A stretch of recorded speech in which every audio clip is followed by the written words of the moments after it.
knows about Aboriginal cultural heritage. We've had a number of inquiries from growers and other people in the agricultural industry seeking clarification about the new Act and what's happening on the 1st of July.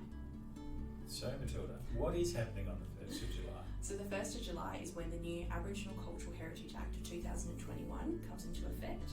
It's also the same date that the regulations come into effect, and it's also the start of the transition period for the existing Act and the Section 18 approvals that have already been made. Okay. And when you say regulations, you're talking about the guidelines as well? I'm talking about regulations and the handful of guidelines that have been released as well. So that includes guidelines about consultation, it includes guidelines about the activity tiers, the locks, the fees, and so forth. And how can I tell if I've got Aboriginal heritage on my land? So the Aboriginal Cultural Heritage Directory, where you need to go, is not developed yet. So you have the existing register of Aboriginal sites and places and the inquiry system, which is available on the Department of Lands, Planning and Heritage website. Now, if you go onto that register, you'll be able to see existing Aboriginal sites and other heritage places. It won't come up as Aboriginal cultural heritage, but these are the existing Aboriginal sites and places of significance. And you mentioned there a distinction between an Aboriginal site and other heritage site.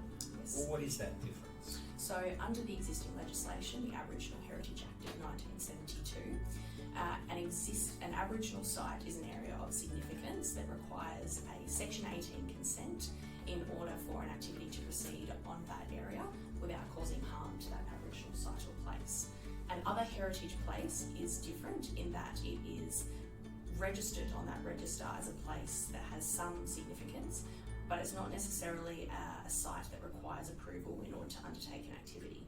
So other heritage sites can be classed as lodged, which means they're currently under assessment with the department, or they can be a no site, which means there's no Aboriginal site or significance there, so Section 18 consent is not required. So do I have to get an approval to carry out a ground disturbing activity on my land if there's an Aboriginal site or other heritage site on that land? If there's an Aboriginal site, then yes, that's a Section 18 consent, and that's what's transitioning in the new Act to the activity tiers and the due diligence assessment.